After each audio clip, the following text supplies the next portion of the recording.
ನಮಸ್ಕಾರ ಭಕ್ತರೇ, ಇದು ತುಂಬಾ ಶಕ್ತಿಶಾಲಿ ಹಾಗೂ ವಿಶೇಷ ಸೋಮವಾರ. ಏಕೆಂದರೆ ಇಂದು ಶ್ರಾವಣ ಸೋಮವಾರದ ದಿನ ಚೌತಿ ತಿಥಿ ಬಂದಿದೆ. ಈ ದಿನ ನಾವು ಶ್ರೀ ಶಿವಗಣೇಶ ದೇವರ ಒಂದು ಶಕ್ತಿಶಾಲಿ ಮಂತ್ರವನ್ನು ಕೇಳೋಣ. ಈ ಮಂತ್ರವನ್ನು ಇಂದು ಭಕ್ತಿಯಿಂದ ಪೂರ್ತಿ 108 ಬಾರಿ ಕೇಳಿದರೆ ಎಲ್ಲ ನವಗ್ರಹ ದೋಷಗಳಿಂದ ಮುಕ್ತಿ ಸಿಗುತ್ತದೆ. ಮನಸ್ಸಿನಲ್ಲಿರುವ ಎಲ್ಲಾ ಕಿರಿಕಿರಿಗಳು ದೂರವಾಗುತ್ತವೆ. ಸುಖ ಸಮೃದ್ಧ ಜೀವನ ದೊರೆಯುತ್ತದೆ. ಸಂಕಷ್ಟ ಹಾಗೂ ಆಪತ್ತುಗಳಿಂದ ಮುಕ್ತಿ ಸಿಗುತ್ತದೆ. ಭಯ ನಾಶವಾಗುತ್ತದೆ ಮತ್ತು ಜಯ ಲಭಿಸುತ್ತದೆ. ಇಂದಿನ ಭಗವದ್ಗೀತೆಯ ಜ್ಞಾನ ಹೀಗಿದೆ. ಇದು ಒಂದು ಮುಖ್ಯವಾದ ಜ್ಞಾನ. ಗಮನ ಕೊಟ್ಟು ಕೇಳಿ. ಶ್ಲೋಕವು ಹೀಗಿದೆ: ಸಾಂಖ್ಯಯೋಗೌ ಪೃಥಗ್ಬಾಲಾಃ ಪ್ರವದಂತಿ ನ ಪಂಡಿತಾಃ ಏಕಮಪ್ಯಾಸ್ಥಿತಃ ಸಮ್ಯಕ್ ಉಭಯೋರ್ವಿಂದತೆ ಫಲಂ. ಈ ಶ್ಲೋಕದ ಅರ್ಥ ಹೀಗಿದೆ: ಸಾಂಖ್ಯ ಅಂದರೆ ಕರ್ಮ ಸನ್ಯಾಸ, ಕರ್ಮಯೋಗಗಳೆರಡೂ ಭಿನ್ನವಾದವುಗಳೆಂದು ಆಜ್ಞರು ಹೇಳುತ್ತಾರೆ. ಪಂಡಿತರು ಹೇಳರು, ಒಂದು ಮಾರ್ಗವನ್ನು ಚೆನ್ನಾಗಿ ಅನುಸರಿಸುವವನು ಎರಡರಿಂದ ಆಗುವ ಫಲಗಳನ್ನು ಹೊಂದುತ್ತಾನೆ ಎಂದು. ಭಕ್ತರೇ, ನೀವು ಚಾನಲಿಗೆ ಹೊಸದಾಗಿ ಬಂದಿದ್ದರೆ ಚಾನಲನ್ನು ಸಬ್ಸ್ಕ್ರೈಬ್ ಮಾಡಿ, ಹತ್ತಿರ ಇರುವ ಬೆಲ್ ಬಟನ್ ಅನ್ನು ಒತ್ತಿ. ಮಂತ್ರ ಕೇಳುವಾಗ ಕಾಪಾಡಿ ತಂದೆ ಎಂದು ಕಮೆಂಟ್ ಮಾಡಿ ಮತ್ತು ವಿಡಿಯೋಗೆ ಲೈಕ್ ಮಾಡಿ. ಭಕ್ತರೇ, ಕಣ್ಣು ಮುಚ್ಚಿ ಮಂತ್ರವನ್ನು ಪೂರ್ತಿ 108 ಸರ್ತಿ ಕೇಳಿ. ಓಂ ಗಣಾಧಿಪಾಯ ನಮಃ. ಓಂ ಶ್ರೀ ಶಿವಾಯ ನಮಃ. ಓಂ ಗಣಾಧಿಪಾಯ ನಮಃ. ಓಂ ಶ್ರೀ ಶಿವಾಯ ನಮಃ. ಓಂ ಗಣಾಧಿಪಾಯ ನಮಃ. ಓಂ ಶ್ರೀ ಶಿವಾಯ ನಮಃ. ಓಂ ಗಣಾಧಿಪಾಯ ನಮಃ. ಓಂ ಶ್ರೀ ಶಿವಾಯ ನಮಃ. ಓಂ ಗಣಾಧಿಪಾಯ ನಮಃ. ಓಂ ಶ್ರೀ ಶಿವಾಯ ನಮಃ.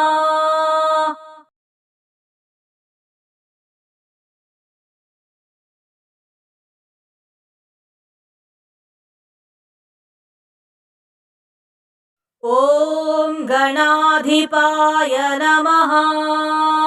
ಓಂ ಶ್ರೀ ಶಿವಾಯ ನಮಃ. ಓಂ ಗಣಾಧಿಪಾಯ ನಮಃ. ಓಂ ಶ್ರೀ ಶಿವಾಯ ನಮಃ. ಓಂ ಗಣಾಧಿಪಾಯ ನಮಃ. ಓಂ ಶ್ರೀ ಶಿವಾಯ ನಮಃ. ಓಂ ಗಣಾಧಿಪಾಯ ನಮಃ. ಓಂ ಶ್ರೀ ಶಿವಾಯ ನಮಃ. ಓಂ ಗಣಾಧಿಪಾಯ ನಮಃ. ಓಂ ಶ್ರೀ ಶಿವಾಯ ನಮಃ. ಓಂ ಗಣಾಧಿಪಾಯ ನಮಃ. ಓಂ ಶ್ರೀ ಶಿವಾಯ ನಮಃ. ಓಂ ಗಣಾಧಿಪಾಯ ನಮಃ. ಓಂ ಶ್ರೀ ಶಿವಾಯ ನಮಃ. ಓಂ ಗಣಾಧಿಪಾಯ ನಮಃ. ಓಂ ಶ್ರೀ ಶಿವಾಯ ನಮಃ. ಓಂ ಗಣಾಧಿಪಾಯ ನಮಃ. ಓಂ ಶ್ರೀ ಶಿವಾಯ ನಮಃ. ಓಂ ಗಣಾಧಿಪಾಯ ನಮಃ. ಓಂ ಶ್ರೀ ಶಿವಾಯ ನಮಃ. ಓಂ ಗಣಾಧಿಪಾಯ ನಮಃ. ಓಂ ಶ್ರೀ ಶಿವಾಯ ನಮಃ. ಓಂ ಗಣಾಧಿಪಾಯ ನಮಃ. ಓಂ